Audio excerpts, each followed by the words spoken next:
ప్రభు అయిన యేసుక్రీస్తు వారి నామమున మీ అందరికీ కూడా వందనాలండి. Praise the lord. అండ్ వేదిక మీద ఉన్నటువంటి దైవజనులకు కూడా వందనాలు. ప్రైజ్ ద లార్డ్ అండి. అండ్ ఏఎల్టీఎస్లో నేను జాయిన్ అవ్వడానికి కారణము, నడిపింపు ఎవరు అని అంటే ఖచ్చితంగా దేవుడే.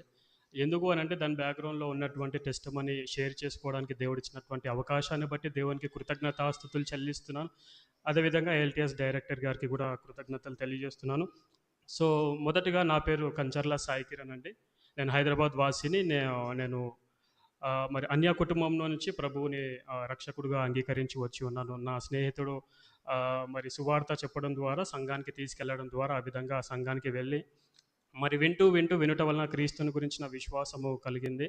అదేవిధంగా ఆయనే మార్గము, సత్యము, జీవమని ఆయనని నమ్ముకొని ప్రభువుగాను రక్షకుడుగాను నేను అంగీకరించి మరి బ్యాప్టిజం తీసుకోవడం జరిగింది. సో ఆఫ్టర్ 10 ఇయర్స్ తర్వాత కాలక్రమంగా మళ్ళీ దేవునికి దూరం అవుతూ లోకంలో జీవిస్తూ ఉంటున్నటువంటి సమయంలో లోపల ఒక పశ్చాత్తాపము.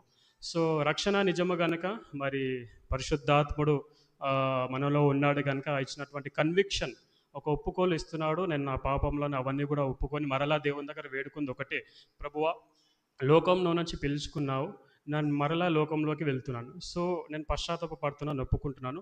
నా పిలుపు ఏంది ప్రభువా? నా పిలుపు చొప్పున నేను పని చేయాలి. ఆ పిలుపు చొప్పున నేను పని చేయాలి అని అంటే ఖచ్చితంగా నాకు మిమ్మల్ని గురించి స్పష్టంగా తెలుసుకోవాలి.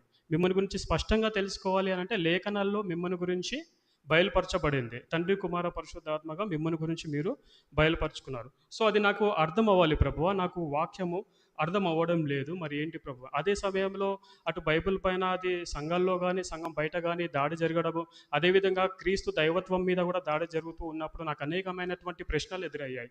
ఈ ప్రశ్నలకి సమాధానం ఏంటి ప్రభువా? మనుషులను నేను అప్రోచ్ అయినప్పుడు ఎవరు కూడా నాకు సమాధానం ఇవ్వలేదు, ఎవరు కూడా నాకు గైడెన్స్ ఇవ్వడం లేదు.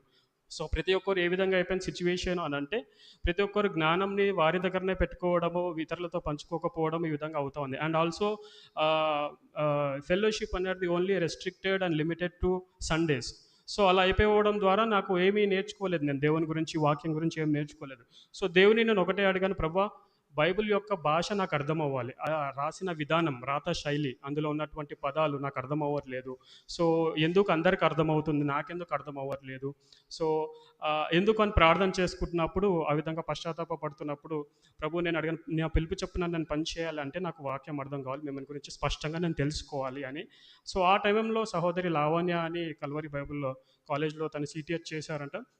నేను ఎందుకో సంప్రదించాను, తెలియకుండానే సంప్రదించినప్పుడు తను చెప్పినటువంటి మాట, ఏఎల్టీఎస్ కాలేజ్ అని ఉందండి, మీరు ఒక్కసారి అందులో జాయిన్ అయితే వారు మీకు వాక్యము గురించి క్లాసెస్ ఇస్తూ ఉంటారు అని చెప్పినప్పుడు నాకు అప్పటికి ఏం తెలియదు. బైబిల్ కాలేజ్ అంటే ఓన్లీ జస్ట్ ఆది కాండం నుంచి ప్రకటన గ్రంథం వరకు జస్ట్ చదివి వినిపిస్తారేమో, అండ్ అలా ఏమైనా టిప్స్ చెప్తారేమో మెమొరైజ్ చేసుకోవడానికి, వచనం పలానా వచనం ఎక్కడుంది అంటే ఇక్కడ ఉంటుంది వాక్యము అన్నట్టు తీసి చెప్పడానికి ఉపయోగపడుతుందేమో అనుకున్నాను Bible college. But one I joined కదా, చాలా విషయాలు నేర్చుకున్నాను.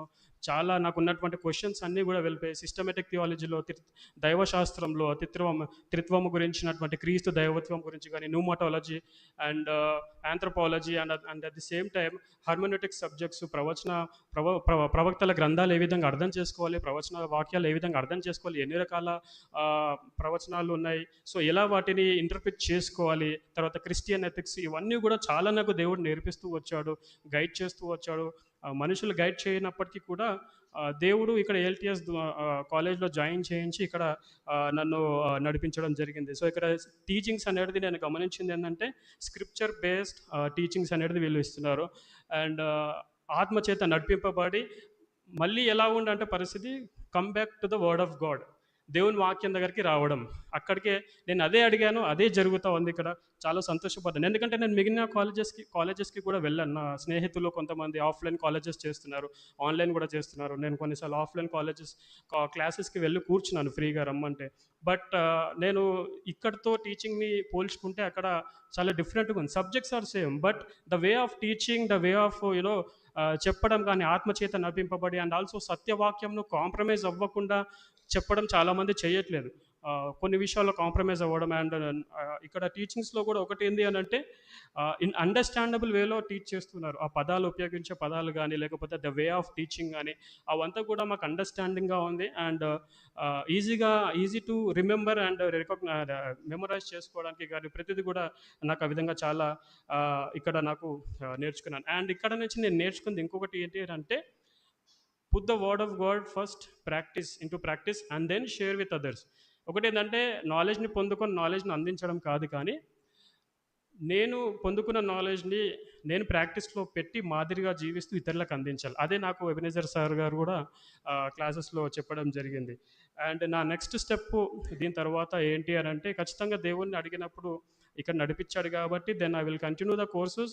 అండ్ ఆల్సో ఈ సత్యవాక్యమును నేను ఈ తరానికి ముందు తరాల వారికి అందించాలని, ప్రయాసపడాలని, బోధించాలని నేను ఆశిస్తున్నాను. అండ్ అదే విధంగా నేను ముందుకు వెళ్తూ ఉంటాను. And I once again thank you ALTS for giving me this opportunity to share this testimony. And also I once again thank you ALTS for not compromising the word of truth.